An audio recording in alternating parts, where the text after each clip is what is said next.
पाण्याचा प्रश्न असा भुसावळमध्ये सगळ्यांनाच माहिती आहे. इथे अमृत योजना लागू सुरू करण्यात आली होती. त्याच्यामध्ये अमृत टप्पा 1 आणि टप्पा 2 असे 2 भाग होते.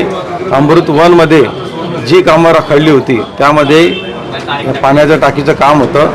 जी संतोषी माता हॉलच्या जवळची जी पाण्याची टाकी होती, काही पाईपलाईनचं काम आहे, इंटेक वेल, इन्स्पेक्शन वेल, WTP प्लांट, हे सगळं टप्पा 2 मध्ये घेतला गेलेला आहे. टप्पा 2ची कामं ही अतिशय वेगाने सुरू होती आहेत. त्यातला एक भाग होता हा टाकीचा. 3 महिन्यापूर्वी तिथे खड्डे खोदण्यात आले, तिथलं अतिक्रमण काढण्यात आलं, तिथे कामही सुरू झालं, माती परीक्षण झालं. हे इलेक्शन संपल्यानंतर अचानक त्या कॉन्ट्रॅक्टरला फोन केला की ते टाकीचं काम बंद करा. म्हणून हा सगळा हे झालं की 3 महिन्यापासून सगळं तिथे खड्डे खोदणे सुरू आहे, मातीचं परीक्षण सुरू आहे आणि अचानक काम का थांबवण्यात आलं. म्हणून हे सगळे नगरसेवक गेले होते. मला वाटतं जे भुसावळचा पाणी प्रश्न जो आहे त्याला सोडवण्यासाठी सगळ्यांनी सहकार्य केलं पाहिजे.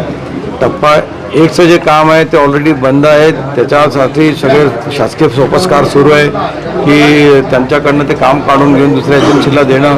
टप्पा 2ची कामं एवढ्या वेगात सुरू आहे, पण त्याला जर आता ब्रेक लागला तर पुन्हा भुसावळकरांना अजून जास्त त्रास होईल. आणि पाण्याचं जे आपण नियोजन करतोय की 180 दिवसात पाणी हे 180 महिन्यामध्ये म्हणजे साधारणतः वर्ष 1.5 वर्षामध्ये पाणी मिळालं पाहिजे प्रत्येकाला, ते अजून लांबेल ते. म्हणून सगळे भारतीय जनता पार्टीचे नगरसेवक तिथे गेले. कुणी थांबवलं आहे काम, काही माहिती घेतली? मुख्य अधिकाऱ्यांनी सांगितलं की बा त्यांना आता नाव काही सांगत नाही, परत असं होईल, पण त्यांना फोन आला की काम बंद करा. मग त्यांनी नगराध्यक्षांना विचारलं, नगराध्यक्षांनी सांगितलं की त्या व्यक्तीने सांगितलं बंद करा तर बंद करा, असं त्यांचं शिवनी मला सांगितलं.